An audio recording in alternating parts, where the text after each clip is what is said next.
Di awal tahun 2000-an, Italia banyak melahirkan penyerang-penyerang hebat, seperti nama-nama besar Christian Vieri dan Filippo Inzaghi, hingga rivalitas Del Piero dan Francesco Totti. Namun perdebatan itu terjadi dikala berseragam Gli Azzurri. Publik pun mempertanyakan, siapa pangeran terbaik Italia bernomor 10?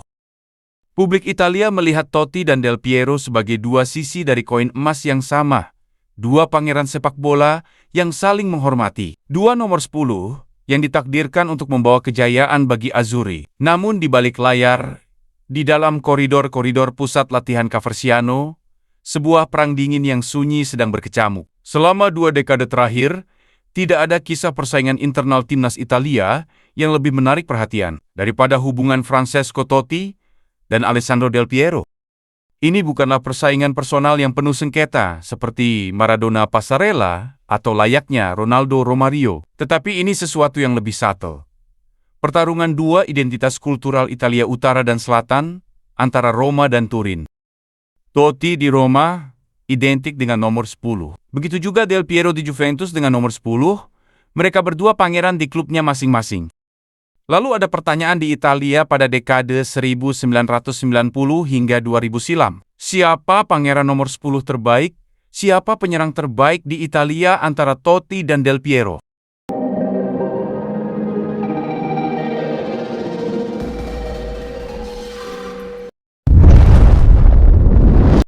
Ini adalah kisah tentang bagaimana dua matahari yang terlalu terang berjuang untuk bersinar di langit yang sama. Di Roma, Totti bukan sekadar pemain. Ia adalah simbol Roma itu sendiri. Kesetiaannya yang nyaris religius kepada AS Roma memberinya status dewa lokal. Totti seorang gladiator modern yang lahir hidup dan matinya untuk klub yang sama AS Roma. Dengan gaya bermainnya mencerminkan karakternya. Ia adalah jantung tim pemain yang memimpin dengan hati. Sepanjang kariernya, Totti memang tak bergelimang trofi di tingkat klub seperti Lionel Messi dan Cristiano Ronaldo. Namun, Totti telah menjadi sebuah mitos bagi sepak bola Italia. Ia bisa menyingkirkan fantasista yang pernah dimiliki Juventus. Alessandro Del Piero sebagai mitos dari sepak bola Italia di dekade 1990 dan 2000-an.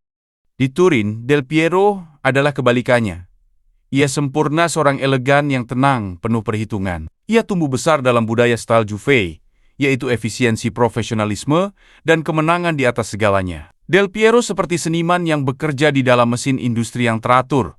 Bicara tentang Del Piero, kedua sosok itu selalu disandingkan sejak awal dekade 1990 silam, saat keduanya masih remaja yang sangat fenomenal.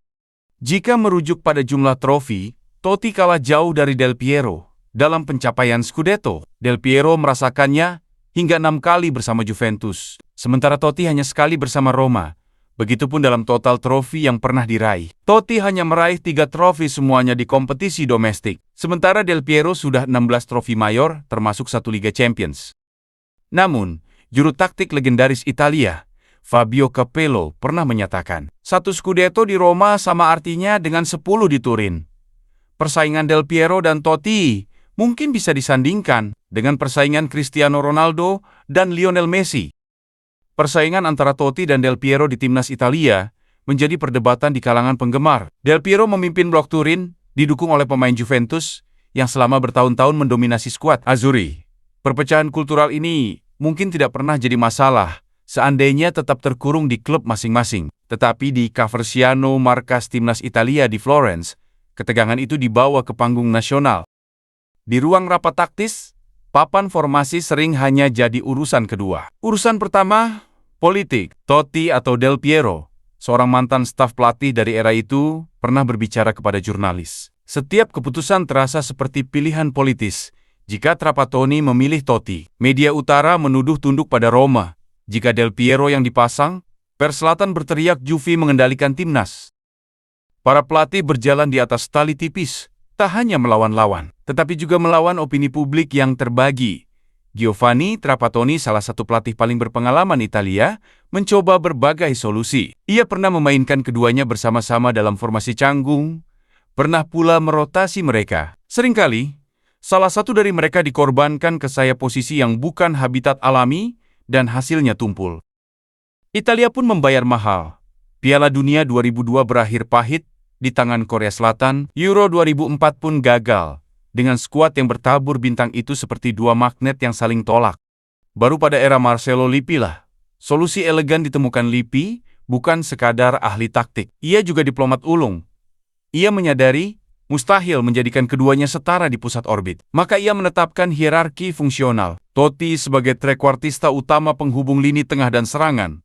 Sedangkan Del Piero, ia dijadikan senjata rahasia, super sub yang masuk pada momen krusial atau starter di laga-laga tertentu. Hasilnya adalah harmoni rapuh, namun efektif. Italia di Piala Dunia 2006 bukan hanya tim penuh bintang, tetapi juga tim yang solid.